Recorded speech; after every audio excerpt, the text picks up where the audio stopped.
Hello everyone. तो कैसे हैं आप सब। So this is our part 3 of chapter health the ultimate treasure. This is our last part. Okay, आइए पढ़ते हैं। This is our first topic, how to prevent and control diseases. इसमें हम पढ़ेंगे कि अब आपको कोई बीमारी हो चुकी है तो उसको कंट्रोल कैसे करना है या फिर उसको होने से रोकना कैसे है। ठीक है। सो prevention is better than cure. Prevention का क्या मतलब होता है। प्रिवेंशन का मतलब होता है जब आपको कोई बीमारी होने से पहले ही आप अगर ध्यान में रखें ये चीज़ें कि इन चीज़ों से ये हमें प्रॉब्लम हो सकती है, उन चीज़ों का पहले ही ध्यान रखें। This is called prevention. और क्योर मीन्स जब आपको कोई बीमारी हो जाए तब उसका ट्रीटमेंट करें, तब उसकी दवाइयाँ लें, तो ये होता है क्योर करना। सो prevention is better than cure. अगर आप प्रिवेंशन करेंगे तो वो बहुत ज़्यादा अच्छा है क्योर करने से। प्रिवेंट डिजीजेज बिफोर दे अकर। ठीक है, डिजीजेज को होने से पहले हमें उनको प्रिवेंट करना, उनको रोकना है बीमारियों को। यह हमें कम्युनिकेबल और नॉन कम्युनिकेबल डिजीजेज से बचाता है अगर हम पहले से ही प्रिवेंट करेंगे और ध्यान रखेंगे कि ये चीज़ें हमें कौन कौन सी नहीं करनी है। तो ठीक है, ये हम हेल्दी रहेंगे हमेशा। Second is community lead sanitation camping. आपकी बुक में एक उड़ीसा का एक डिस्ट्रिक्ट है, उसमें एग्जाम्पल दे रखा है। वहाँ पे कैंपिंग होता है सैनिटेशन, साफ सफाई से रिलेटेड, जिससे क्या फ़र्क पड़ता है सोसाइटी में। Toilets were built and used. Toilets use किए जाते हैं। जो ओपन डिफिकेशन होता है, आपने देखा होगा गांव वगैरह में क्या होता है कि लोग खुले में मतलब जाते हैं सुबह के टाइम फ्रेश होने। और चाइल्ड हेल्थ इम्प्रूव्ड, जिससे अब इस कैंपेन की वजह से जब साफ़ सफाई का इतना ध्यान रखा जाने लगा, टॉयलेट्स बनाए गए, तो इससे बच्चों की हेल्थ पे भी काफ़ी इम्प्रूव हुआ, वो काफ़ी हेल्दी हैं। Fewer infections and diarrhoea cases. अब पहले से जितने भी केसेस आते थे अब वो कम केसेस आते हैं इन्फेक्शंस के। डायरिया का सिंपल मीनिंग में देखा जाए तो लूज मोशंस होता है मीनिंग। ठीक है, तो सैनिटेशन कैंपेन की वजह से हमें इन सब चीज़ों में चेंज देखने को मिला कि अब इन्फेक्शन इतने नहीं है, डायरिया केसेस कम है। अब हम पढ़ेंगे इंपॉर्टेंस ऑफ सैनिटेशन। सैनिटेशन, अगर हम अपने आसपास सफाई रखते हैं तो इससे क्या फ़ायदा होता है। सबसे पहले क्या होता है, कीप सराउंडिंग क्लीन। हमारे जो आसपास का एरिया हमें पॉजिटिव वाइब्स देता है, क्लीन रहता है। स्प्रेड ऑफ जम्स अगर से साफ़ सफाई रहेगी तो जम्स भी एक जगह से दूसरी जगह नहीं इतनी आसानी से फैलेंगे, बीमारियां भी नहीं होंगी। और इम्प्रूव्स कम्युनिटी हेल्थ, और सबकी हेल्थ भी अच्छी रहेगी। Next is immune system. ये क्या होता है, natural defence system of the body. आपने देखा होगा जैसे हमारी कंट्री की भी आर्मी है, डिफेंस सिस्टम है, ऐसे हमारे बॉडी का भी डिफेंस सिस्टम है जिसको इम्यून सिस्टम बोलते हैं। ये क्या करता है, जब कोई भी हमारे अंदर कोई बैक्टीरिया चला जाता है जो हमें हार्म पहुंचा सकता है तो उनसे लड़ता है। ठीक है, ये फाइट्स डिजीज कॉजिंग जम्स, जो जम्स हमें बीमार कर सकते हैं उनसे लड़ता है ये, और हमें हेल्दी रखता है। ठीक है, वैक्सीनेशन क्या होता है। वैक्सीनेशन आपने देखा होगा जब आपको कोविड-19 में सब लोग वैक्सीन ले रहे थे। ठीक है, प्रोटेक्ट अगेंस्ट डिजीज, जब हमें कोई बीमारी हो जाती है तो हम क्या लेते हैं, वैक्सीन लेते हैं।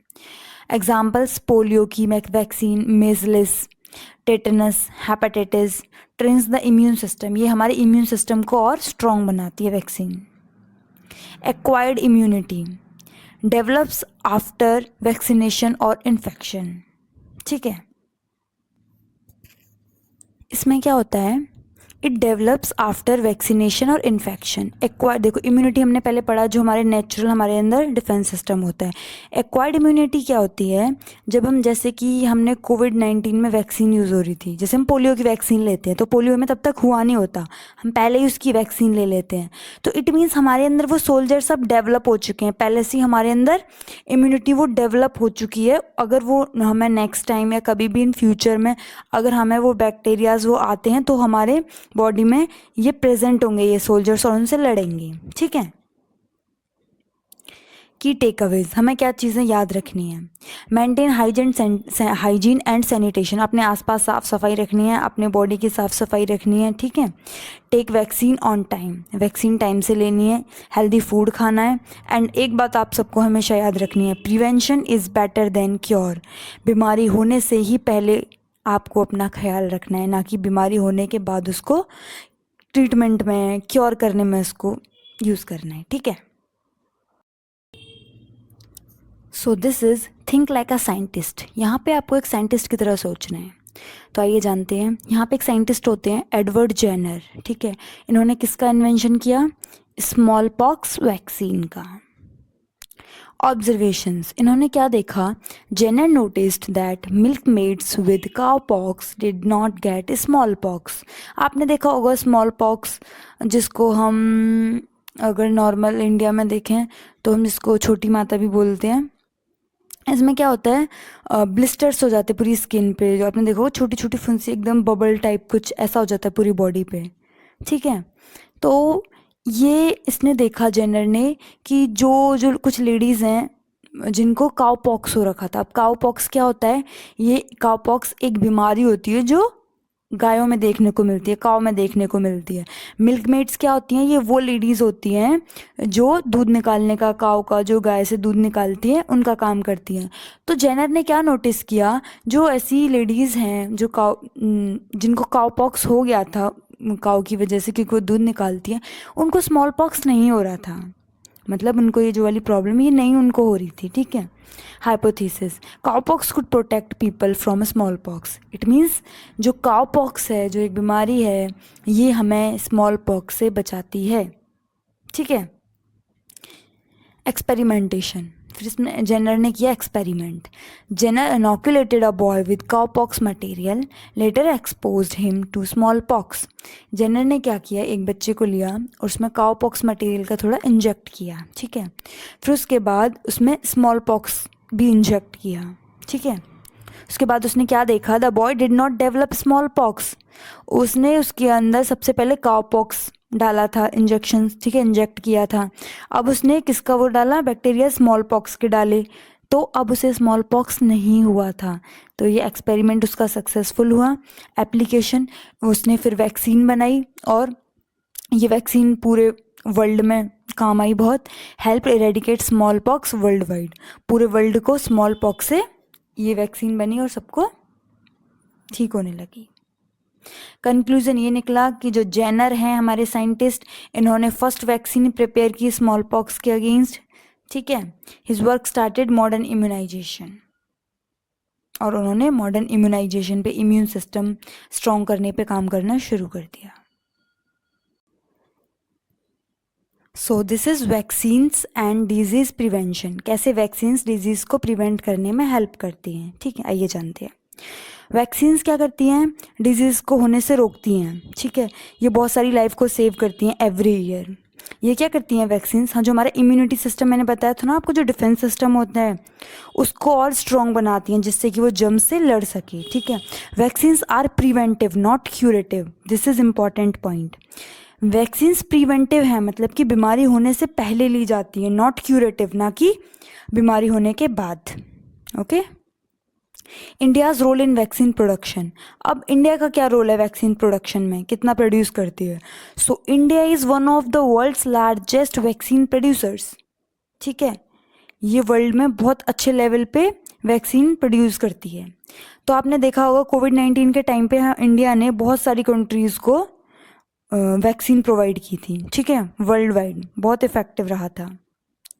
बी ए साइंटिस्ट, डॉक्टर मरियाल जे खान, इनके बारे में पढ़ते हैं, इन्होंने क्या किया था।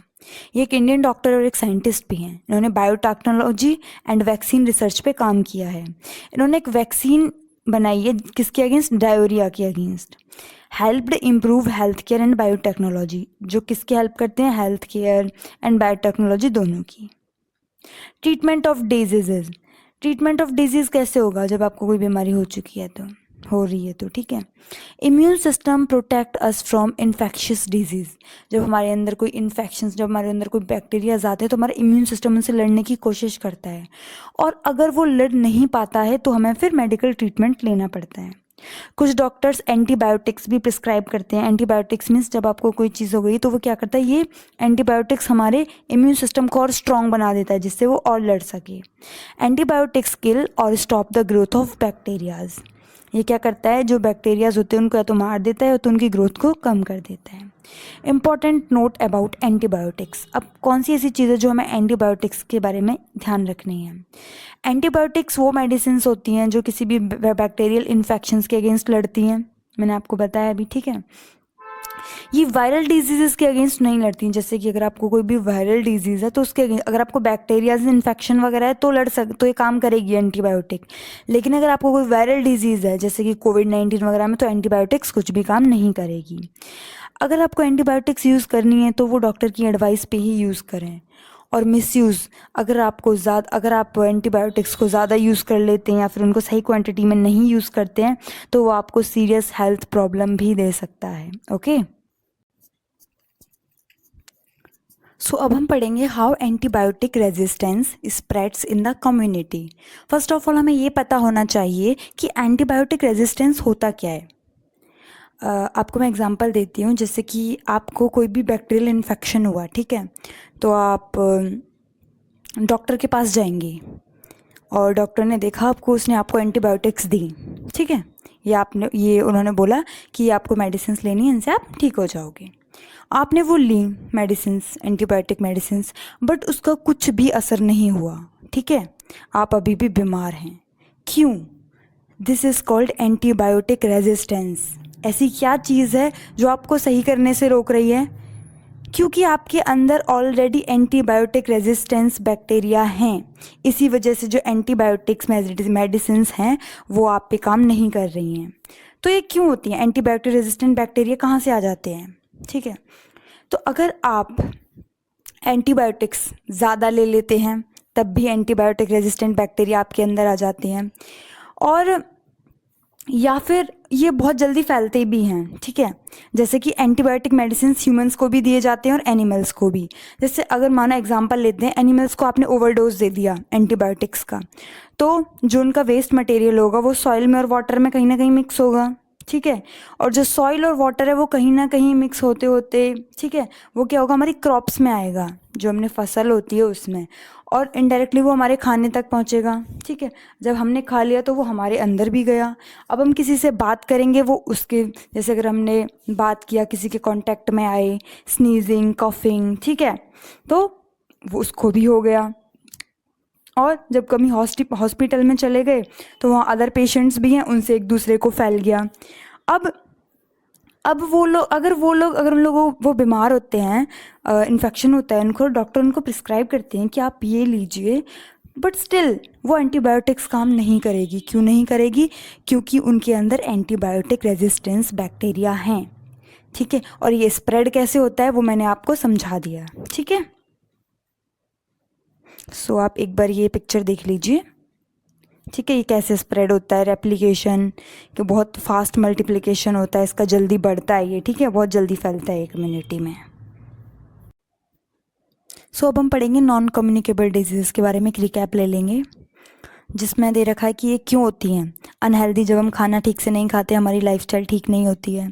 एनवायरमेंटल फैक्टर्स, पोल्यूशन ज़्यादा, जेनेटिक फैक्टर्स, ठीक है, जो हमारे पेरेंट्स से हमें आता है, एक्सरसाइज वगैरह नहीं करते हैं उससे भी हो जाती है।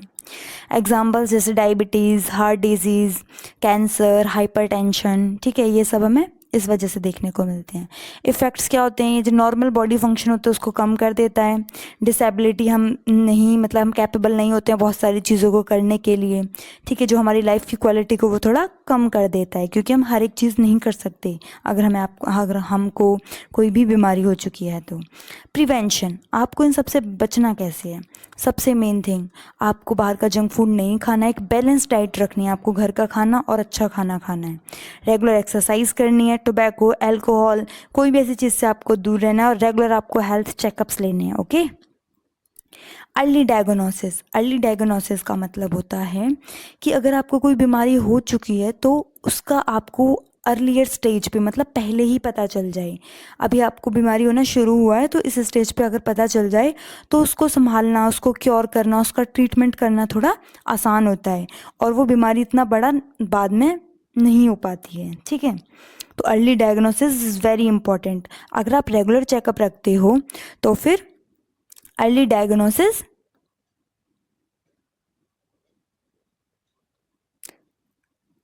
अगर आप अर्ली डायग्नोसिस रखते हो तो फिर आपको कोई भी बीमारी इतना ज़्यादा प्रोग्रेस नहीं करेगी। ओवरऑल कंक्लूजन क्या होता है? Most NCDs are preventable, healthy lifestyle is essential. जो हमारी एनसीडी का मतलब होता है, एनसीडीज का मतलब होता है non communicable diseases. So conclusion क्या है? Most NCDs means non communicable diseases are preventable, इनको रोका जा सकता है अगर हम इन सब चीज़ों का ध्यान रखते हैं तो। और healthy lifestyle is very important, ये आपको हमेशा ध्यान रखना है। सो आप इन चीज़ों का ख्याल रखें और हेल्दी रहें। सो हमारा चैप्टर यहाँ पर ख़त्म होता है। Thank you for attending my class. अगर आपको चैप्टर अच्छा लगा हो तो लाइक करें, कमेंट करें, सब्सक्राइब करें। मिलते हैं नेक्स्ट चैप्टर में। Thank you.